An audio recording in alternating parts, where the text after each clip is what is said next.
on parle de bénédiction et de malédiction. On a commencé, on a juste gratté. Je vais juste revenir sur les derniers points qu'on a regardés vitement. Genèse, chapitre 12, versets 1 à 3. L'Éternel dit à Abraham, va-t'en de ton pays. J'ai la clé USB, le message est en quelque part. Là. On n'a plus de préposé. Ah, c'était Marc-Antoine, il est rendu à la jeunesse.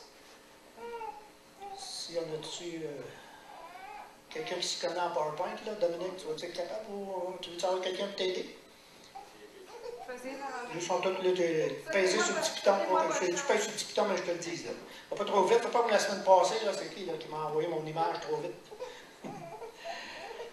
Alors, bénédiction, malédiction. Puis dans le fond, la première fois, on avait dit, qu'est-ce que vous voulez? C'est quoi votre choix? Ah, Manon a dit qu'après bénédiction. Vous partagez, vous voulez la bénédiction? OK. D'accord. Alors, on part, dans le fond, mais c'est sûr qu'Adam et Ève ont été les premiers à être bénis à cause de leur création et de tout ce qu'il a fait. Mais après ça, on voit tout de suite les premières places de bénédiction, c'est en Abraham. L'Éternel dit à Abraham, va-t'en de ton pays, de ta patrie, de ta maison, de la maison de ton père, dans le pays que je te montrerai. Je ferai de toi une grande nation et je te bénirai. Je te bénirai. Je rendrai ton nom grand et tu seras une source de bénédiction. Je bénirai ceux qui te béniront et même je maudirai ceux qui te maudiront. Wow. Et toutes les familles de la terre seront bénies en toi. Dans ce petit passage, il y a vraiment, comment je dirais ça, comme un embryon de quelque chose qui va se développer au cours des siècles jusqu'à aujourd'hui. Et la promesse d'Abraham, aussi, elle a une contrepartie dans le ministère apostolique. Bon, brièvement, je vous donne ça en concis, là. Mais on voit ça en Abraham. Il y a une bénédiction abrahamique qu'on appelle, même chez les Juifs, des fois, puis même les Juifs messianiques, quand on a eu des rencontres avec Michael Michael Gershman, un juif, un rabbin chrétien juif. Combien on a déjà vu quand on a été à Québec, là, sur le bateau, quand on a accueilli les Français. Puis là, il donne une bénédiction abrahamique. C'est cette bénédiction d'Abraham à un moment donné, là, puis en hébreu. Là. Donc, c'est fort, la bénédiction. Puis la proclamation de la bénédiction, c'est bien important, c'est bien fort. Et tu seras une source de bénédiction aussi. Dans le fond, les mots qu'on emploie ici, on les ramène pas parce qu'on les a vus il y a 2 semaines. Dieu ne veut pas qu'on se serve de la bénédiction pour nous personnellement. Parce que ça dit bien, tu seras une source de bénédiction. C'est-à-dire, si Dieu te bénit, sois sûr que tu vas être une source. Garde pas pour toi. Tu vas en avoir de toute façon. Mais sers-toi de ce que Dieu te donne. Hier, j'écoutais le témoignage de Joel Spink. Il y a une partie qui a donné son témoignage en 5 émissions. Et puis, à un certain moment donné, dans son ministère, ouais, ça fait un homme, hein?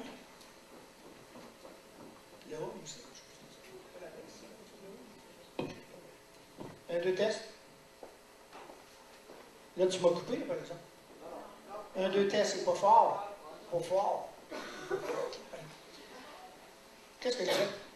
Ah oui! J'écoutais ça, puis dans son témoignage, puis, bon, c'est assez long, là, si vous avez le web, allez voir. Mais à un moment donné, en plein milieu de la nuit, ah, bon, ça va, Léon est parti. Puis à ce moment-là, donc, il était au début de son ministère, la famille, etc., il n'y avait pas beaucoup de sous, puis à plein milieu de la nuit, Saint-Esprit, il dit, investis 100$. À l'époque, c'était dans Miracle Channel, là. Il se réveille à plein milieu de la nuit, tu sais, 3-4 heures du matin, là, ouais, hein? Saint-Esprit, laisse-moi dormir. Puis tout de suite, va. Puis là, il ne savait pas, mais il y avait un téléthon de fonds pour le poste de TV Miracle Channel à Lethbridge, Alberta. Il connaissait un peu. Il avait envoyé un paquet de son CD à l'époque quand il chantait. Et puis là, ça dit, investis. Il téléphone, il parle à la madame, je vais investir 100$. Puis il parle à sa femme, il dit, Saint-Esprit m'a dit, ah, c'est beau, c'est correct. OK. Puis, en tout cas, son témoignage est un petit peu plus long que ça, mais à un moment donné, puis 100$ à l'époque, là, on parle de peut-être une douzaine d'années, alors que tu n'as pas gros de ressources. Mais l'obéissance vaut mieux que les sacrifices. Alors, OK, on ne comprend pas Seigneur, mais on le donne pour ta gloire. Et quelques jours après, ils reçoivent un chèque de quelqu'un qui lui dit, écoute, c'était fort sur mon cœur, telle journée, le Seigneur a mis sur mon cœur, d'investir dans ta vie? Combien pensez-vous qu'il a reçu? Et Siro André, t'en veux, toi? Plus. 10 000. C'est quand même. Et puis il raconte qu'à ce moment-là, il avait une dette, son épouse avait une dette du collège, puis il avait besoin d'ordinateur, il n'avait pas de scène, il n'avait pas d'argent, tu sais.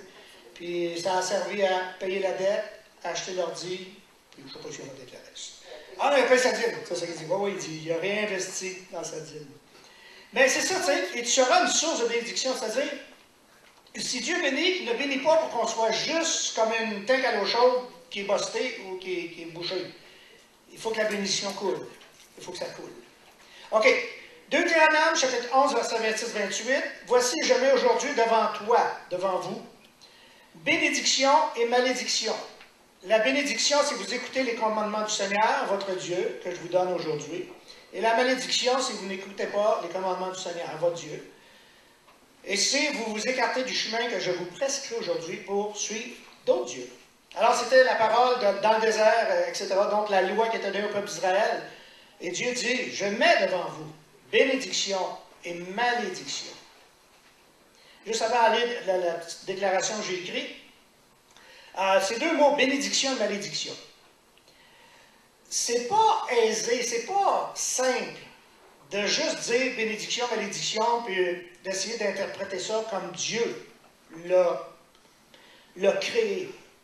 Ou de comprendre, de saisir en quelques lignes ou en quelques leçons tout ce qui pourrait, tout ce que l'étude des bénédictions et bénédictions pourrait nous apporter juste à partir de ces deux mots-là. À eux seuls, ces deux mots résument, dans le fond, on peut dire, ils résument une grande partie du plan de Dieu pour l'humanité. Ok, je répète ça. Simplement, là, si on pourrait dire juste un petit bout de phrase, c'est-à-dire bénédiction et malédiction au cours des siècles, ça résume une grande partie du plan de Dieu pour l'humanité. À partir de Deutéronome 11 et de même Genèse. Donc, je le mets devant vous. Vous avez un choix. Soit d'être béni, soit d'être maudit. Qu'allez-vous faire? Mais, depuis les temps bibliques, ces mots ont subi, comme beaucoup d'autres mots, d'inévitables déformations engendrées par l'histoire, l'imagination des hommes, et même l'appétit charnel dépravé de beaucoup. Ces deux mots-là, bénédiction, malédiction, l'histoire a dénaturé ce que Dieu lui avait prévu pour l'humanité. L'esprit humain, vous savez que l'esprit humain, hein, l'imagination de l'être humain, tu sais.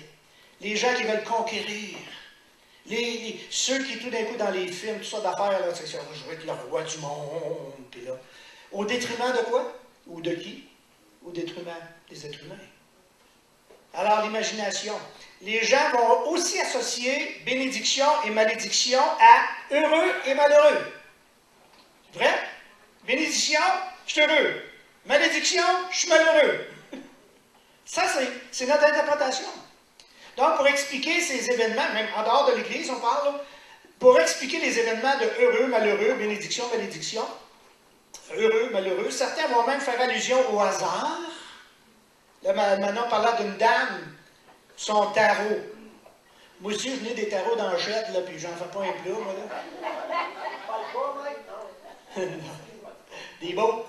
Mais tu sais, on le sait comment ça fonctionne à l'extérieur. Puis c'est quoi, c'était la semaine passée, la semaine d'avant, il y avait un reportage sur tous les gens qui se font prendre et qui doivent donner 50$ pour se faire dire des belles affaires au travers d'un système ah, ben, donne-moi 50$ pour t'annoncer des bonnes choses. Et ils ont fait des millions.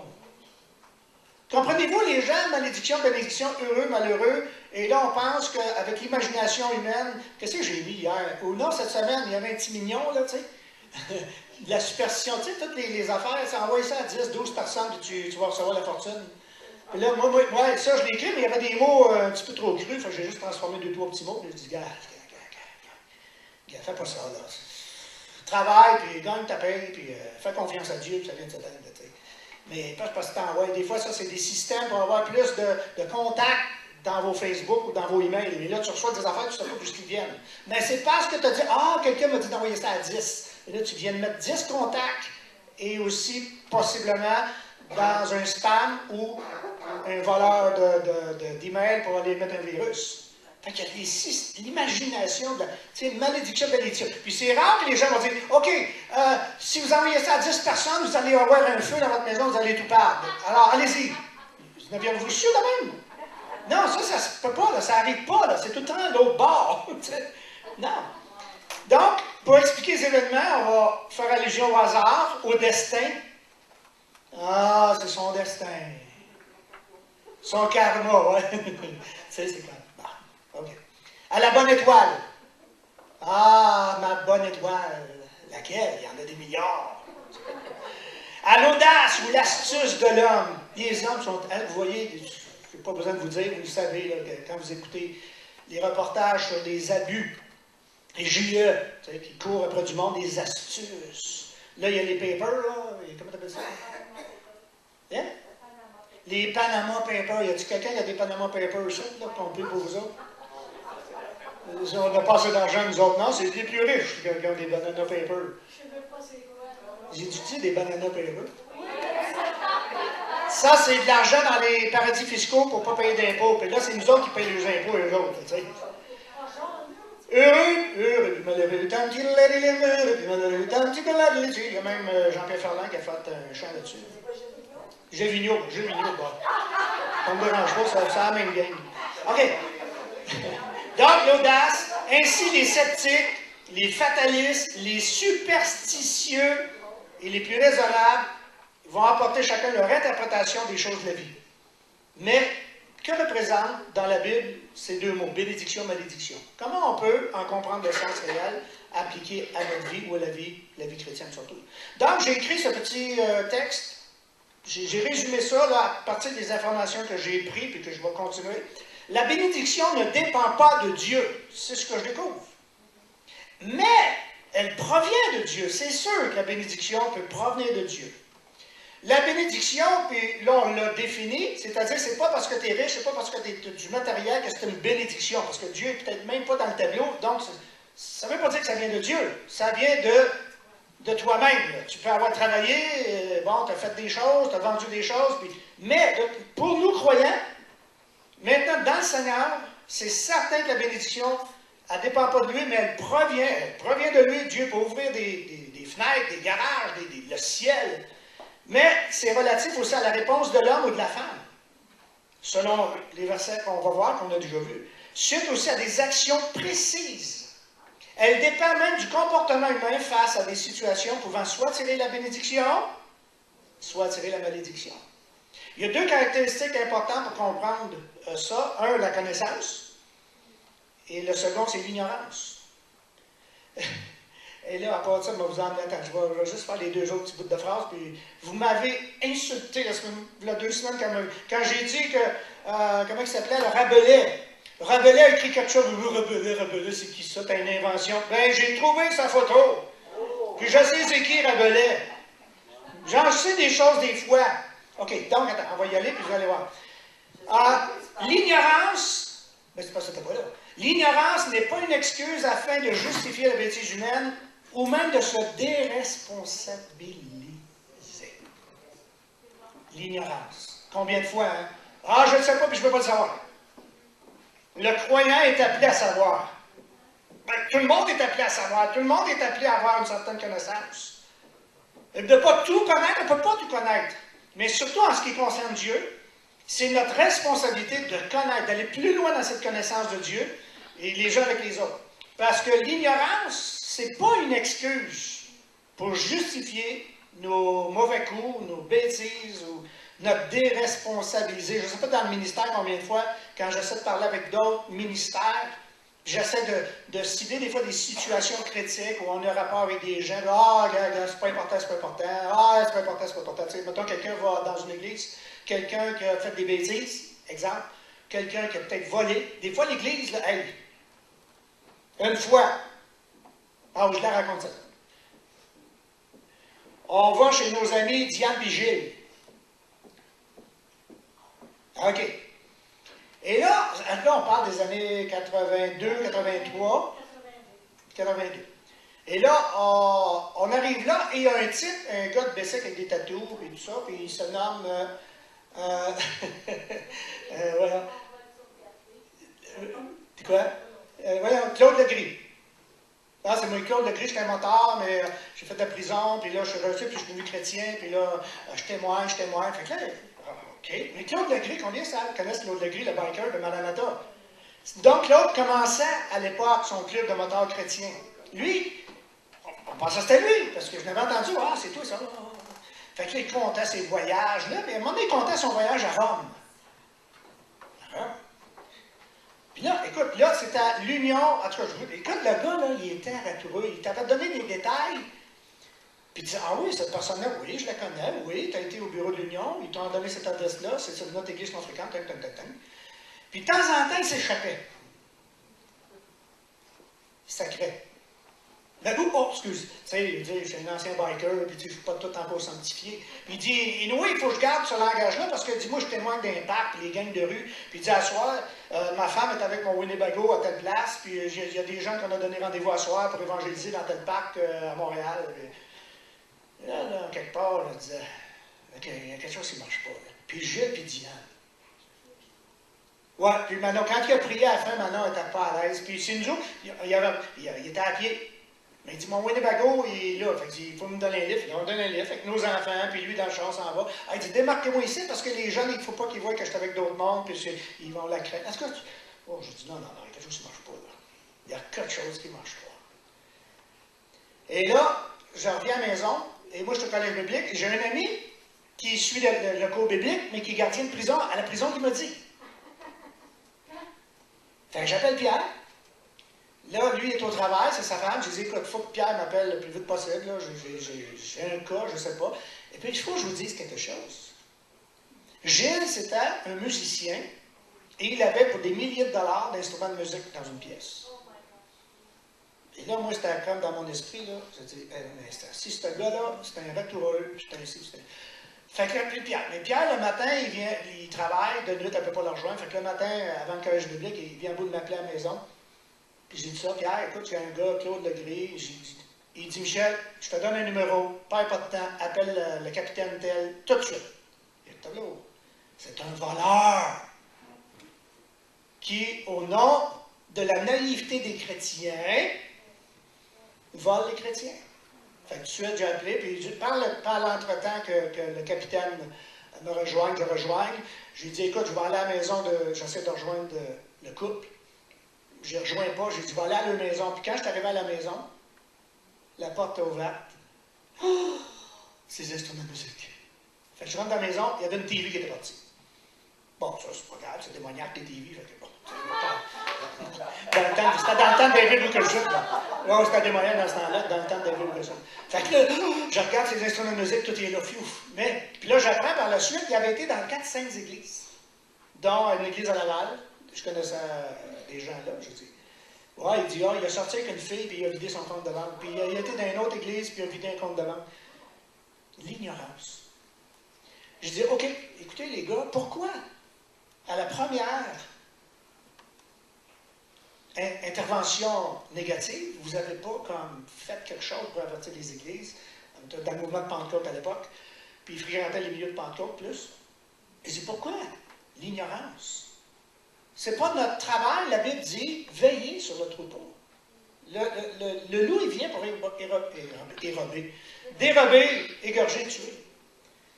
Donc, voyez-vous, l'ignorance qui déresponsabilise. Il y a une responsabilité comme dirigeant, comme leader, de veiller sur le troupeau de Dieu.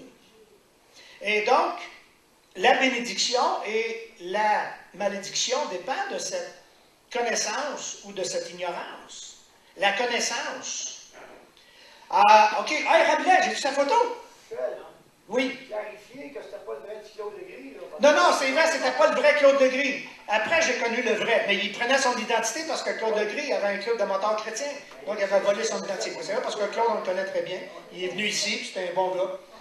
Oui, il est venu sur la tente aussi de la tapote. OK. L'ignorance est mère de tous les maux. Lève-la, Rabelais. Oui, c'est vraiment lui. Mais disons qu'à l'époque, les Kodak n'étaient pas inventés, c'est une peinture. Non, mais Rabelais, c'est François Rabelais, un écrivain français humaniste de la Renaissance, né à Devinières, à Seuilly, près de Chinon. En 1883 ou... Non, en 1483 1494. Il ne savent pas quand il est né, là, à ce temps-là. Selon les sources, il est mort à Paris en 1553. Et voilà. Bravo. Je ne sais pas quand je prends des paroles de quelqu'un, je les trouve. Merci. OK. Donc, OK, Pierre. On a lu Pierre, donc la connaissance, au niveau de la bénédiction et de la malédiction. 2 Pierre 1, 5, 7 nous dit, pour cette même raison, faites tous vos efforts. Qu'est-ce que ça veut dire faire ces efforts? Pour joindre, pour ajouter. Vous savez, des fois, on dit, oh là, juste la foi, c'est nécessaire. Oh. Jacques, il dit, la foi sans les œuvres, c'est mort. Et Jacques va parler de la foi, mais Pierre aussi va en parler. Il dit, ajoutez, joindre à votre foi la force de caractère. À la force de caractère, la connaissance. À la connaissance, la maîtrise de soi. À la maîtrise de soi, l'endurance dans quoi? Dans l'épreuve. Ça va être intéressant à un moment donné. On va regarder ça parce que des fois, on va confondre malédiction et épreuve. On ne veut pas de malédiction. Mais le problème, c'est qu'on a des épreuves. Et si on est un petit peu comme les disciples, quand Jésus a voulu s'approcher de la barque là, dans la tempête, « Ah! Un fantôme, un spectre! Il y a un monstre qui s'en vient. » Il dit, « Non, non, c'est moi, Jésus. » Oh! Il y a des situations où vous pouvez penser que c'est des malédictions, mais ce n'est peut-être pas des malédictions, c'est peut-être juste un temps d'épreuve où Dieu vous met à l'épreuve. On va revenir là-dessus. Faites juste lire ici. Là. Ah, OK. Et vous verrez, non, pas vrai, c'est l'autre.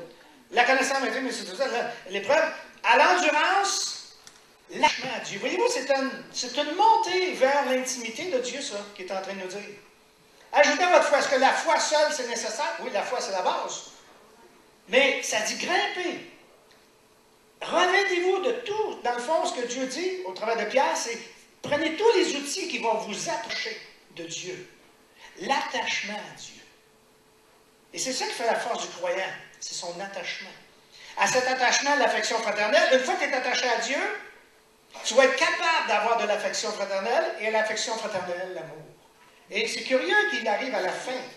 Des fois, on dit, OK, la foi, oh, l'amour, l'amour, l'amour, l'amour, l'amour. Oui, l'amour, mais l'amour arrive à la fin. Parce que, savez-vous quoi, on n'est pas capable d'aimer sans tous ces outils. L'amour humain, c'est pas faisable. Dites-le, soyez francs avec moi. C'est facile d'aimer.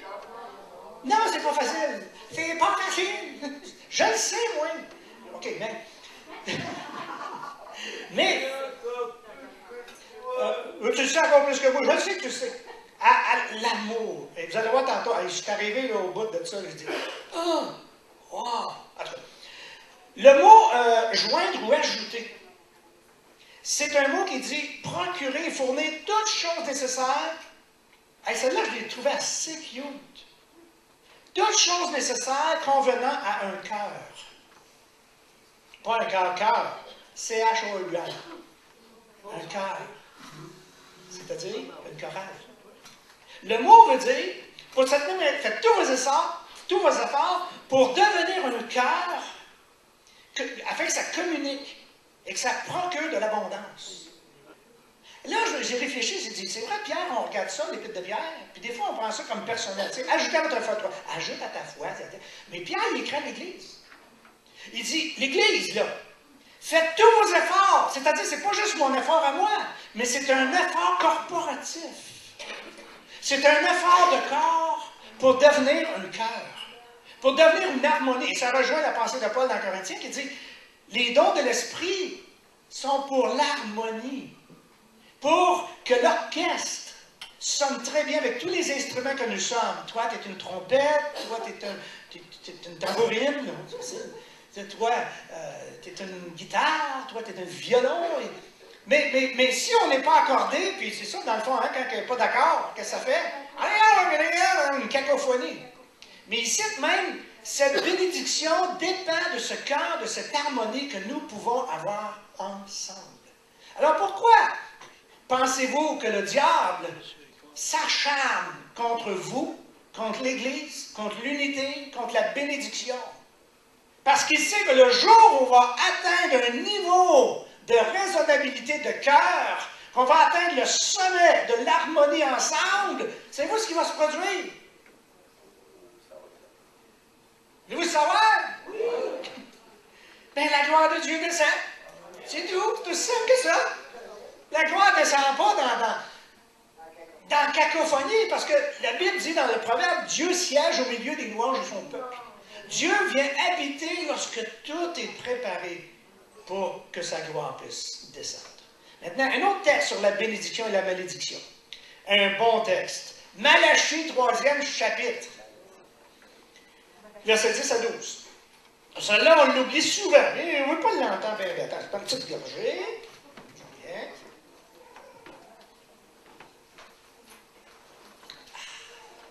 Ça prend de la fraîcheur dans la gorge. Malachie 3, 10 à 12. Nous autres, on met une emphase sur 2-3 petits mots. Mais regardez l'ensemble du verset. Tu sais, des fois, on s'accroche dans les fils du tapis. Et là, on les coupe, nous autres, les fils du tapis, pour pas vous enfarger dedans, là, pour marcher. Bon, ça dit, apportez à la maison du trésor toutes les dîmes. Pourquoi? Afin qu'il y ait de la nourriture dans ma maison. Mettez-moi de la sorte à l'épreuve. Pourquoi pensez-vous qu'il écrit « Mettez-moi de la sorte à l'épreuve » ? Oui, mais juste tant d'argent, moi, là, tu sais. OK, moi, faire comme le gars, il a déjà fait. T'sais. Moi, je sors mon tapon d'argent, je le pitch en l'air. Seigneur, ce que tu prends, tu le gardes, tu le retiens, ce qui tombe à terre, je le reprends, puis je sais pas. Mettez-moi de la épreuve, dit l'Éternel des armées. Et regardez bien la conséquence. Deutéronome 11, il dit, choisissez la bénédiction. Ici, il y a un beau texte de bénédiction très là. Dit l'Éternel des armées, vous verrez si je n'ouvre pas pour vous, quoi? Imaginez, Dieu est en train de nous dire, hey, mets-moi à l'épreuve, ah ouais, teste-moi, apporte à la maison les dîmes pour qu'il y ait de la nourriture. Et tu verras que si je n'ouvre pas les écluses des cieux, si je ne répands pas pour vous, quoi? Regardez dans vos Bibles qu'est-ce qui est écrit. Malachie 3, 10, là c'est le verset 11. La bénédiction! Et c'est pas juste la bénédiction. Il y a un autre petit mot qui rajoute. En abondance. Quand est-ce qu'on va juste réaliser qu'on est au seuil de l'abondance à chaque fois qu'on parle d'argent? Mais le Québécois, ou l'être naturel humain, l'argent! Puis Paul à Timothée dit, la racine de tous les mots, c'est quoi? C'est l'argent. Qui sonne, là? C'est mon chose qui sonne encore. Il y a quelqu'un qui essaie de me rejoindre encore. Là, faut que je l'arrête quand je prêche. Non, non, je t'écrirai plus tard. OK, bye.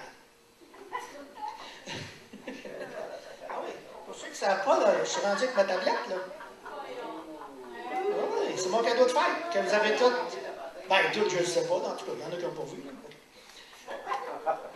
Mais je reviens là-dessus, dans le fond. Apportez à la maison du trésor toutes les dîmes afin qu'il y ait de la nourriture avant de l'abondance. La nourriture dans ma maison. Vous savez que le système que Dieu a établi dans le sanctuaire, c'est-à-dire, ce verset-là disait que ceux qui sont à la charge du sanctuaire, ils sont à la charge du sanctuaire.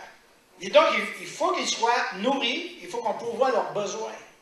Donc, la première chose que la dîme doit servir dans l'Ancien Testament, et encore aujourd'hui, c'est pour, je prendrai le mot qu'on connaît, rémunérer ou s'assurer qu'il y a de la nourriture en abondance pour ceux qui servent dans l'Église, pour les serviteurs. Souvent au Québec, là, il y a des serviteurs qui sont gênés, puis où à chaque fois que tu parles d'argent, il y en a qui sont choqués. T'sais. Même à un moment donné, il faut se déchoquer et dire, c'est comme ça que ça fonctionne, puis il y a plein de versets qui nous disent. Partagez vos biens avec ceux qui vous enseignent. Même les vrais serviteurs fidèles, on doit un double honoraire. C'est pas moi qui l'ai écrit, ça. Maintenant, pensez-vous, puis je le dis, puis je le redis, pensez-vous qu'un vrai serviteur de Dieu va exagérer sa pédale? Non, le vrai serviteur de Dieu ne profitera pas de l'abondance.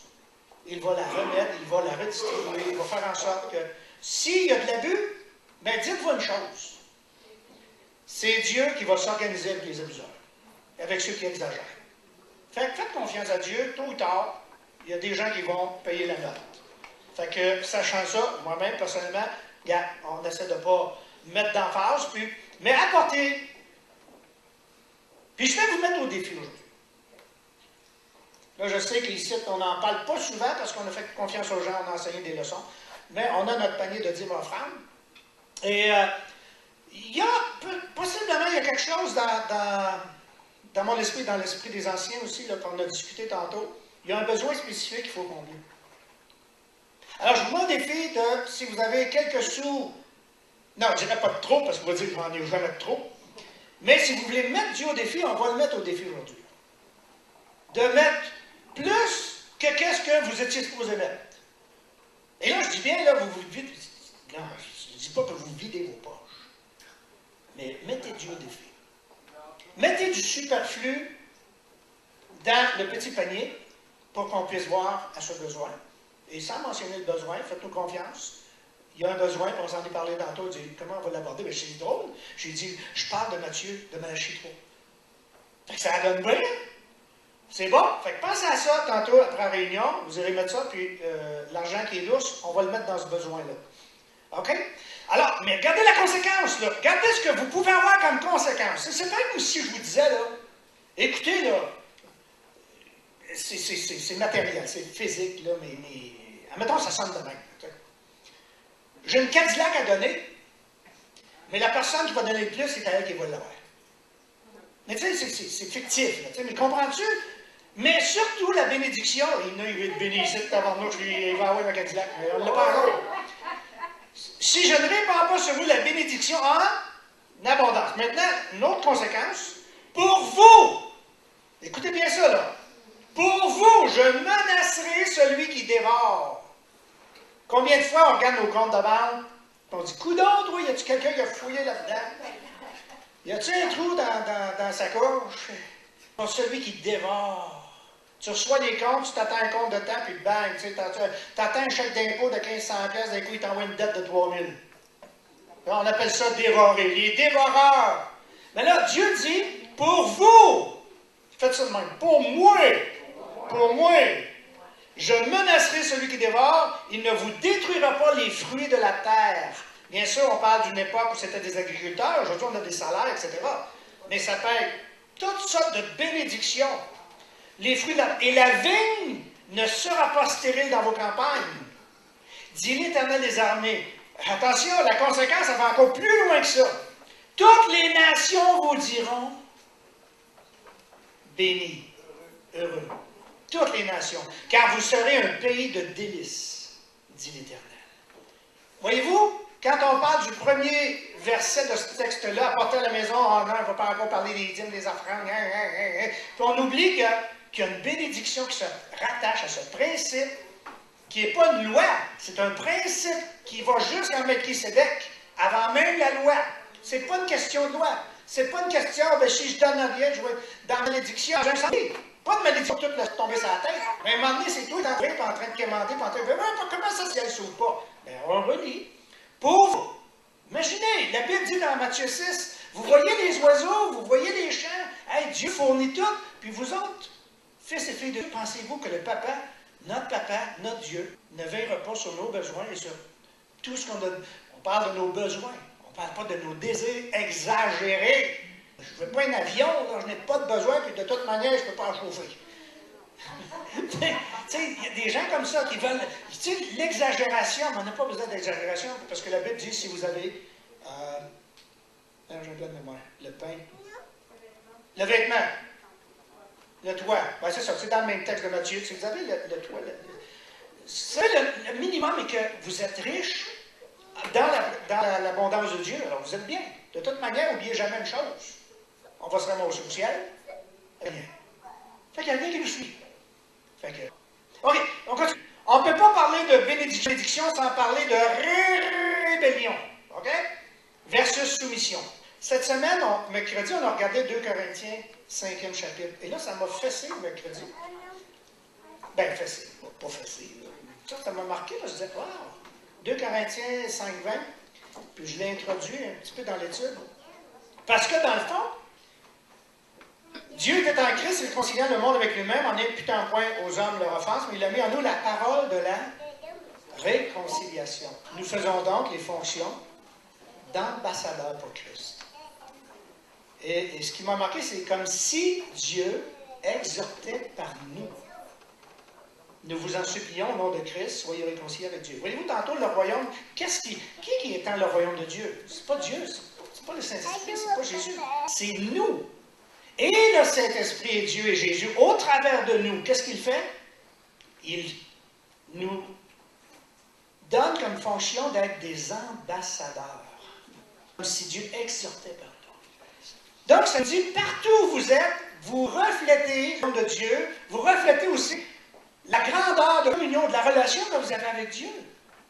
Manon parlait, en marchant après pour des gens. Moi, hier, j'ai eu le privilège des gens que j'ai mariés il y a 2-3 ans, Linda et Robert, et que je gardais le contact avec eux, puis je les avais prêté des choses. On les avait aimés, et on avait assisté, on les avait mariés avec, 100% d'inconvertis. Et depuis ce temps-là, on participe à toutes sortes d'affaires quand ils ont des besoins. Puis hier, c'était le tournoi de crosse, la crosse. Et ils demandaient si on pouvait prêter les gazebos. J'ai dit, ben oui. C'est une commandite. Fait que là, les 2-3 fois, là, c'est notre gazebo de l'église Carrefour. En pleine vue, là. Puis ça, Michel Gauvreau. Alors, ils ne peuvent plus dire ça maintenant. Et, tu sais, ils ont chargé. C'est rien. C'est une bonté. On va être avec vous. On est une église au sein de sa communauté. On veut vous bénir parce qu'en Abraham, n'oubliez pas, vous serez une bénédiction. Donc, on devient une source de bénédiction pour des gens qui... On n'est pas obligé de lui taper sa tête et de les... Tu sais, juste le fait d'être là, de bénir, de jaser avec les gens apprécient. Et les gens, en pièce, ça dit, soyez bons, soyez comme étrangers voyageurs sur la terre, mais... Répondez correctement, je paraphrase dans ma tête, là, aux gens qui vous demandent l'espérance, afin que quand le Saint-Esprit va les visiter. Notre problème, c'est que nous autres, on voudrait que le Saint-Esprit les visite immédiatement. Mais il y a toute une préparation qu'on n'a aucune idée dans le cœur des gens où ils en sont dans leur cheminement avec Dieu. Fait que ça, c'est... Nous faisons donc les fonctions d'ambassadeurs, nous vous en supplions. Alors, vous représentez le royaume de Dieu. Si vous venez ici, je vous encourage, je vous exhorte à marcher droit et avoir un témoignage parce que vous faites de l'ambassadeur. Et j'aurais plein d'illustrations pour vous dire des fois, des gens qui ne sont pas des bons ambassadeurs. Et j'ai déjà raconté l'histoire de Coca-Cola, là, hein, vous vous souvenez? Quand le gars qui a fait mon road test pour le camion de coke, ils ont tête bout devant le gars de le truck, il dit, regarde, oui, je l'ai. Ça, c'est le truck de Coca-Cola. Oui, c'est bon, ça, là, oui. Regarde comme il faut, là. T'as pas vu, là. Ben là, qu'est-ce que tu veux que je voie? C'est écrit Coca-Cola. OK? Oh. Ben, il dit, si tu fais une fausse manœuvre, un finger, tu cries après le monde, tu pinces les criards, tu peux être sûr que c'est pas toi qui vas avoir les bêtises. C'est la compagnie. C'est Coca-Cola. Hey, ça fait 40 ans de ça, puis j'ai encore la pensée. Je me dis, hey, c'est-tu vrai, ça? Si vous faites des choses qui ne sont pas à la gloire de Dieu, qui vont accuser? L'Église, Dieu. Des fois, c'est des fausses accusations, c'est arrivé, mais si c'est une fausse accusation, la Bible dit, ben, il n'y a pas de malédiction pour une infraction. Fait qu'ils ont accusé Jésus, ils ont accusé, Paul est accusé, plein de gens sont accusés, mais malédiction sans cause est sans effet. Quand on soulève la question de la malédiction, on doit se rappeler du texte de Jacques, 3e chapitre. Là, ça fait 3-4 semaines que je l'avais dans les notes, là, puis il arrive. Là. Il vient d'arriver. Jacques! Vous connaissez Jacques? Jacques, après Hébreu. Jacques, 3e chapitre. Jacques. Ah, il y en a une qui l'a découvert. La langue. Mais, OK, c'est quoi à partir du verset, mettons 5e, 3-5. Parce que, bon, il y avait des affaires qui disaient, les chevaux. De même, la langue. Regardez quelqu'un qui tire à la langue. Non, faites pas ça. Est un petit membre, elle se venge. Voici comme un petit feu peut embraser une grande forêt. La langue aussi est un feu. C'est le monde de l'iniquité. La langue est placée parmi nos membres, souillant tout le corps et enflammant le cours de la géhenne, la vie. Étant elle-même enflammée par la géhenne. Toutes les espèces de bêtes et d'oiseaux, de reptiles, d'animaux marins sont domptés et ont été domptés par la nature humaine. Mais la langue, aucun homme ne peut la dompter. C'est un mal qu'on ne peut réprimer. Elle est un venin mortel. Par elle, nous bénissons le Seigneur, notre Père, et par elle, nous maudissons. Exemple, fait à l'image de Dieu. On parle de bénédiction, de malédiction. Là. De la même bouche sort la bénédiction et la malédiction. Voyons, il ne faut pas, mes frères, qu'il en soit. La source fait-elle jaillir par une ouverture l'eau douce et l'eau amère? Un figuier, mes frères, peut-il produire des olives ou une vigne des figues? De l'eau salée ne peut pas non plus produire de l'eau douce. Lequel d'entre vous est sage et intelligent? Ceux qui sont sages et intelligents de la main? On les coupe? Non. Qu'il montre ses œuvres par une bonne conduite avec la douce sagesse. Mais si vous avez dans votre cœur un zèle amer, un esprit de dispute, ne vous glorifiez pas et ne mentez pas contre la vérité. Cette sagesse qui vient d'en haut, mais elle est terrestre, charnelle, diabolique. Car là où il y a un zèle amer et un esprit de dispute, les ordres de toutes sortes de mauvaises actions. La sagesse d'en haut est quoi, premièrement? Peu, ensuite pacifique, modérée, conciliante, pleine de miséricorde. Oui. Galates 5, le fruit de l'esprit. Exact. La paix. On continue, c'est bon. D'où viennent les luttes et d'où viennent les querelles parmi vous? Ben, c'est l'autre qui m'a fait ça. N'est-ce pas de vos passions qui combattent dans vos membres? Vous convoitez, vous ne possédez pas, vous êtes meurtriers et envieux, vous ne pouvez pas obtenir. Mais toi, tu reçois une lettre d'église là, de Jacques. Tu sais, ils sont en train de faire un culte. Ah, Jacques vous envoie une belle lettre, on va aller ensemble. Là, c'est l'église qui lit cette lettre-là. Attends une lettre, là, qu'est-ce qui se passe, Jacques? Quelle mouche pour le piquer? Et vous ne pouvez pas obtenir, vous avez des querelles, des luttes, et vous ne possédez pas parce que vous ne demandez pas, vous demandez, vous ne recevez pas parce que vous demandez mal dans le but de satisfaire vos passions. Ça rejoint l'idée de la bénédiction d'Abraham. Tu seras une source de bénédiction. Ça ne dit pas que tu seras une source où tu vas aller siphonner les bénédictions de tout le monde. Deviens une source. Puis Dieu. Qu'est-ce que ça dit? Adultère que vous êtes. Puis là, c'est pas l'adultère physique qui parle, c'est un adultère spirituel. Il ne dit pas que l'amour du monde est inimitié contre Dieu. Celui donc qui veut être l'ami du monde se rend ennemi de Dieu. Quand est-ce qu'on va arrêter? Verset 9. Sentez votre misère, soyez dans le deuil, dans les larmes, que votre rire se change en deuil et que votre joie en tristesse. Humiliez-vous devant le Seigneur et vous élèvera. Ne parlez point mal les uns des autres, frères. Celui qui parle mal d'un frère, qui juge son frère, parle mal de la loi et juge la loi. Or, si tu juges la loi, tu n'es pas observateur de la loi, mais tu en es juge. Un seul est législateur, etc. OK, dites avec moi. Aïe, aïe. Aïe, aïe. Attends, j'ai un autre verset, chapitre 5, verset 19 et 20. Attends, qu'est-ce que ça dit? Ah oui, c'est curieux parce que, regardez, ici, souvent, on va prendre ce texte-là, on va dire, il ne faut pas juger, il ne faut pas juger, il ne faut pas parler. OK, oui, là, je suis conscient, il ne faut pas parler en mal. Sauf, il faut commencer à étudier le fait de comment on peut corriger les situations sans tomber dans le piège de la médisance. Maintenant, parmi vous, c'est égaré. Et qu'un autre les ramène. Lui qui ramènera un pécheur, la voie égarée, sauvera une âme de l'or et couvrira du de péché. Donc, là, non, on ne parle pas de mal. Non, j'ai vu quelque chose, non, c'est son affaire. C'est bien. Si tu la vérité, c'est pas les. C'est mon affaire, c'est ma conviction, pas la vérité. Puis on parle de la soumise aux Écritures. Puis même Matthieu 18, il dit si tu vas un péché, laisse-le faire, c'est pas grave. Mon frère, parle-y. Si tu n'écoutes pas, va chercher un autre. Si tu n'écoutes pas, dis-le. Le fait de parler mal, c'est une chose. Mais le fait de corriger les déviations qu'on a les uns avec les autres, dans l'amour de Christ, avec le fruit de l'esprit, c'est une autre chose. Ça, je pense qu'il y a tout un travail là-dessus qu'il faut faire. Là. Comment le faire? Puis là, on va le faire à un moment donné. Hey, je vais finir avec ça pour le matin. Ça, c'est comme une bombe, ça. Le psaume 133 versus le proverbe 18. J'ai fait comme un combat de ces deux passages-là. Non, je trouvais ça. Psaume 133, ça dit quoi? Ah! Ah! Là, j'essaie de faire rire parce que là, je viens de vous donner une bombe. Qu'il est agréable, qu'il est doux pour des frères de demeurer ensemble. C'est comme l'huile précieuse qui est répandue sur la tête, descend sur la barbe d'Aaron et descend, base ses vêtements. On parle de quoi là? On parle de bénédiction et on parle de malédiction. Maintenant, ça continue. C'est comme la rosée de l'Hermon qui descend sur les montagnes de Sion. Et c'est là que l'Éternel envoie quoi? La bénédiction et la vie pour l'éternité. Mais le premier passage dit quoi? Voici que c'est donc bon temps, ma sœur. Ah, c'est le fun! C'est doux pour des frères de demeurer ensemble. OK.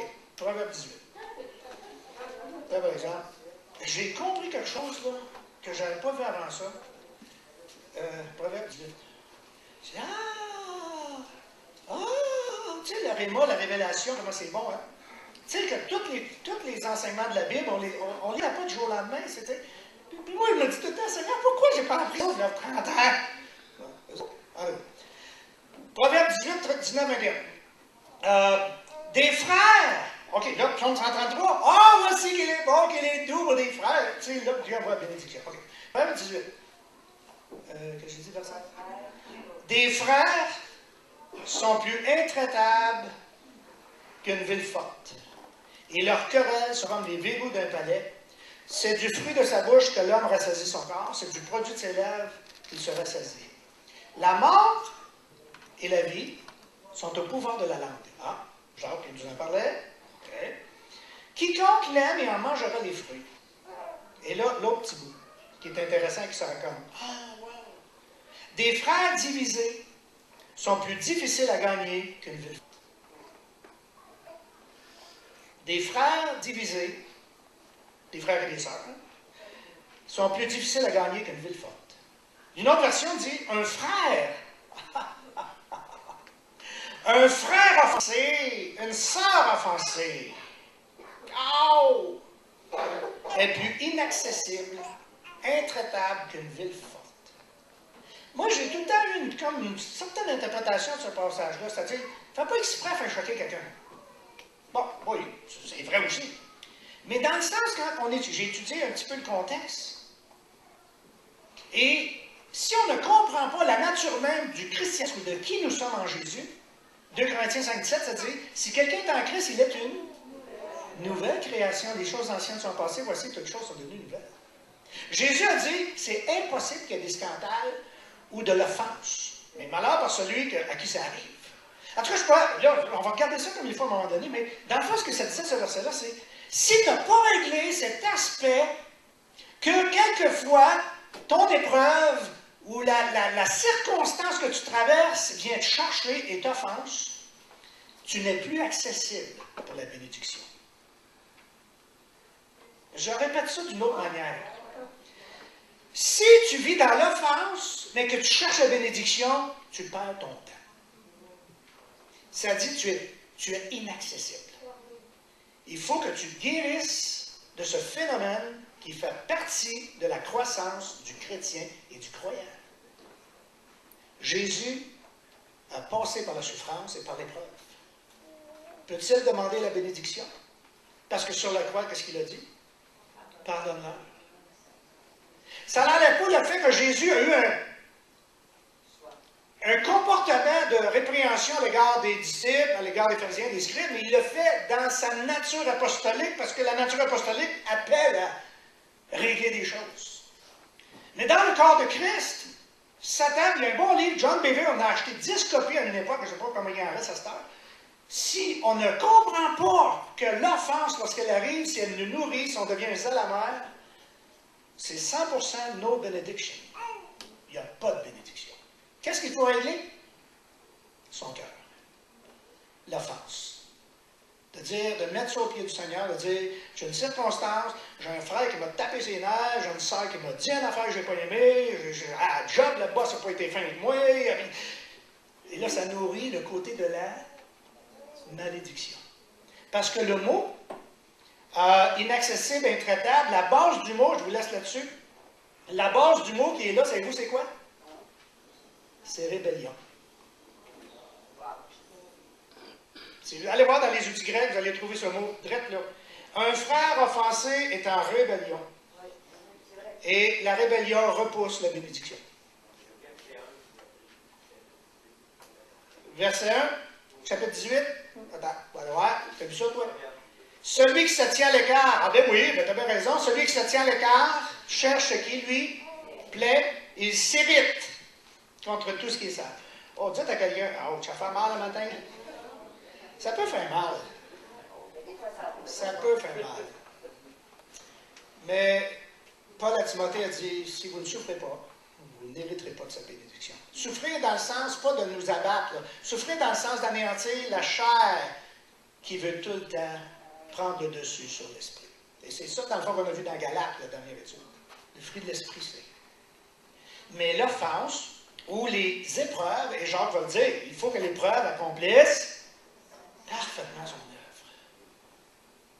Là, pense comme il faut. Là. Écoute, réfléchis là-dessus. Je sais que pour certains, peut-être ça passe de travers. Là. Mais un jour, on m'a enseigné à dire, si tout ce que tu dis passe très bien, refais tes leçons. Parce que des fois, ça passe croche. Ça passe. Oh, oh, oh! Tu sais, quand un médecin. Savez-vous, c'est quoi que. Comment tu appelles ça? Quand j'ai eu ma jambe fracturée, à un moment donné, le médecin dit à quelqu'un d'autre, il dit, il faut qu'on le réduise. Moi, je ne sais pas ce que ça veut dire, ça, il faut le réduire.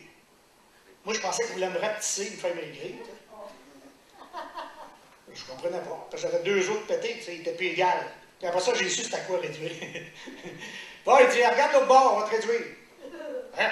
Tu veux dire, par là, regarde l'autre bord, 2 secondes. Puis il tourne la jambe, là. C'est ça, réduire!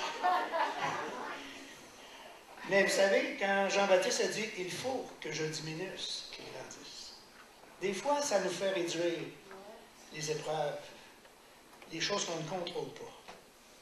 Mais savez-vous, si on écoute attentivement la parole de Dieu, puis si on met en action ce que Dieu nous demande, c'est-à-dire, humiliez-vous devant le Seigneur.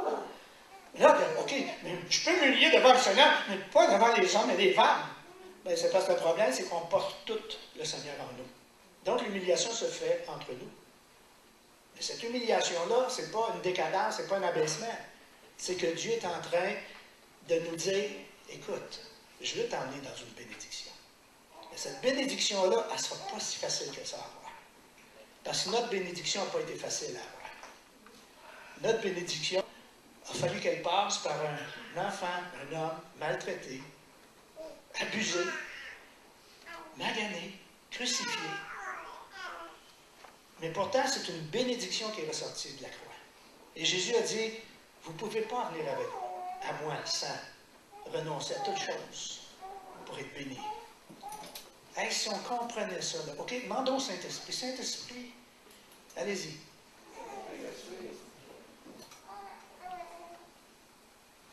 Injecte-moi la compréhension de comment être béni.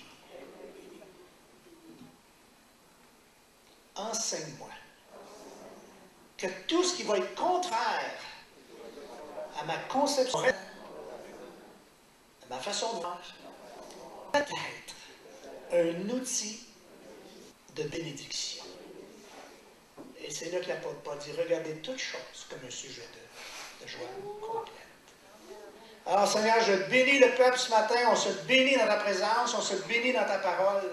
S'il y a des gens qui ont besoin de guérison ce matin à cause d'incompréhension ou de rejet ou des douleurs, des circonstances, que ce soit au niveau financier aussi ou spirituel, Seigneur, je te bénis et je demande que ta bénédiction soit déversée sur le peuple ce matin afin qu'on soit un peuple béni, parce que notre bénédiction va dépendre de comment ça va se transférer dans notre communauté et dans les gens qui ont soif d'être libérés en ton nom Jésus. Amen. Amen. Allez en paix. Oh, attention, madame n'a pas fini. Je veux juste rajouter un commentaire par rapport à la foi qu'on parlait tantôt. Là, je ne voulais pas le couper. Si vous voulez savoir si votre foi est correcte, parce que la foi, ce n'est pas quelque chose qui est flottant, qui est émotionnel. La foi, c'est fondé sur quelque chose de réel. Et c'est fondé sur le Verbe incarné, c'est sur Jésus-Christ. Et la seule façon de connaître Jésus, Pierre parlait, est-ce que vous voulez être comme Jésus? Si vous voulez savoir à quoi Jésus ressemble, lisez la parole de Dieu. Recherchez, fondez votre foi dans la parole de Dieu. C'est solide, c'est le roc. Et c'est ça qui va vous faire avancer. Cherchez dans la parole de Dieu à grandir dans la foi, dans l'espérance et dans l'amour. Je vais juste rajouter ça.